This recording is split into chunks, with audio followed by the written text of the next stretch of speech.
And this is our top story. The Parliamentary Forum, made up of opposition parties, wants Parliament to start investigating the impeachment of President Cyril Ramaphosa. The decision follows a meeting in Ekurhuleni in Gauteng on Friday, which followed the Section 89 Phala report, which found that Ramaphosa may have a case to answer to. The forum, which comprises the DA, the EFF, the IFP, the ACDP, UDM, National Freedom Party, the African Transformation Movement, COPE, the FF Plus, and the Pan-Africanist Congress of Azania, unanimously agreed that an impeachment committee is set up at Tuesday's sitting of Parliament. Well, let's talk now to SABC News Parliamentary Editor Vuyani Green. Good evening, Vuyani. This is an opportune moment for an education and a reminder that Parliament has a lot on its work roster. What's on the cards this week? Good evening, Iman, and to the viewers at home. This week is arguably the most, or it's going to be the most busiest week on the calendar of Parliament, in the sense that everyone is looking forward to Tuesday, when the National Assembly is going to reconvene to look at a whole range of issues, as it will be the last sitting of the House before it arises.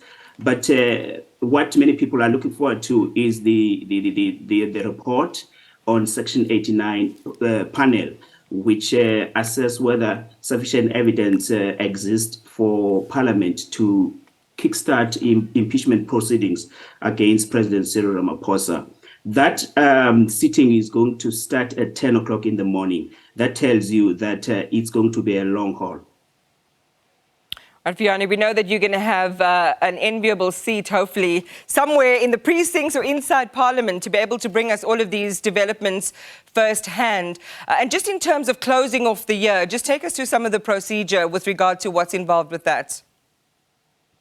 Well, basically, there's, those, niceties, if you like, where MPs are going to bid each other farewell. As the House is going to adjourn. But there's also a number of important items on the agenda. One of them, as I indicated, is the report on the Section 89 panel, because that report must be adopted by a 50+1 majority, simple majority of the members of the National Assembly. And it's going to be preceded by a debate by all parties represented in the National Assembly. But if a decision is not taken, in other words, if there is no consensus as to what needs to happen, then the House will have to vote. But many opposition parties, they want the voting process to be conducted by way of secret ballot. We don't know how that will pan out. We'll be looking out for that. On the other hand, Parliament, the National Assembly, that is going to be considering the names of the 12 candidates that have been recommended to serve on the SABC board. As you know, that the SABC at the moment doesn't have a board.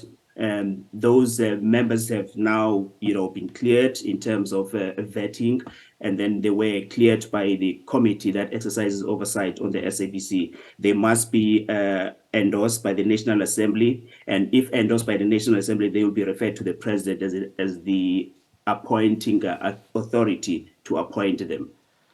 So a lot of important developments, as well as you say, Vuyani, as regards the SABC, which not just affects all of us in the building, but also, of course, the country as well. This is their institution. Thank you very much for talking to us, and no doubt we'll keep our eyes peeled for what comes out of the parliamentary precinct in Parliament during the course of this week. Vuyani Green, thank you for talking to us tonight. SABC News Parliamentary Editor.